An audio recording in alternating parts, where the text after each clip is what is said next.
Empire star Jussie Smollett is facing prison time and the loss of his career if it's proved he lied about being the target of a hate crime, experts tell the far-left Variety. According to police sources and all kinds of media reports, Jussie Smollett, who is black and gay, did lie about being assaulted by two racist, homophobic Donald Trump supporters in the middle of the night on January 29. The story was preposterous to begin with. In order to believe it, one was forced to buy into the idea MAGA hat-wearing bigots were running around downtown Chicago in sub-zero weather carrying bleach and wielding a noose in the hopes of running into an openly gay black man like Smollett. "This is MAGA country."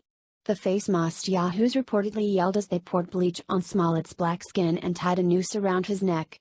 Bruised, humiliated, and still carrying his cell phone and Subway sandwich, Smollett somehow survived. Nevertheless, due to their own prejudices and bigotry, a number of terrible people in politics, media, and Hollywood chose to believe Smollett's story, and they ran with it, and now they look ridiculous, including a handful of Democrat presidential candidates, and are being forced to clean up their own appalling role in advancing Smollett's hate crime. On top of all this, it appears as though Smollett might have mailed that infamous hate letter, filled with powder that turned out to be harmless, to himself, or he at least had some role in arranging it. What we do know is that Smollett's co-conspirators have rolled on him. The two brothers, both black, he hired to stage the attack are singing like Sinatra, and that includes the news of the phony hate mail. And so there will be a reckoning, experts say, a legal and reputational one that could result in Smollett being tossed in the clink for a few years, followed by his banishment into a career wilderness from which he will never return. "It's a very high-profile case," a former prosecutor told Variety. "Prosecutors tend to be tougher because everybody's watching. I think they may come down hard, in terms of not reducing it to a misdemeanor." Defense attorney Steve Greenberg believes Smollett could also face obstruction of justice charges, but it's unlikely he will go to prison. "They're not going to ruin a guy's life over this. People make false reports all the time to the police. They get in a DUI, they call police and say, 'My car was stolen.' 90% of the time, even if they're charged with a felony, those people end up pleading to a misdemeanor," he said. On the career front, things could be even more unforgiving. We are talking a Lance Armstrong-style expulsion from the rarefied world of celebrity. "If he made this up, he broke the trust of a lot of his fans," a PR expert told Variety. "Say you lied and you're sorry for that lie. Apologize to the people who have supported you, promise to make it up, and find a cause that's near and dear to your heart and devote yourself to it."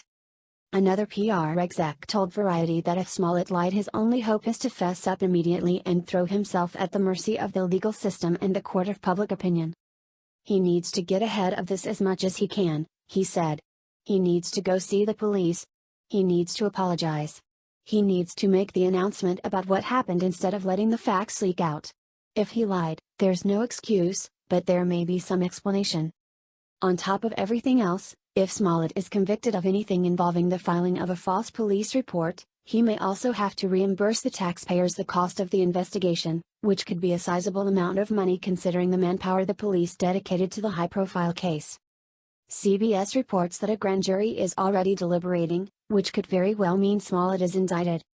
As of now, though, Smollett is sticking to his story, which seems to be that the two brothers are lying about being hired by Smollett, which can only mean that, for whatever reason, they disguised themselves as Trump supporters and waited outside his condo all night in sub-zero weather looking for the opportunity to beat on him.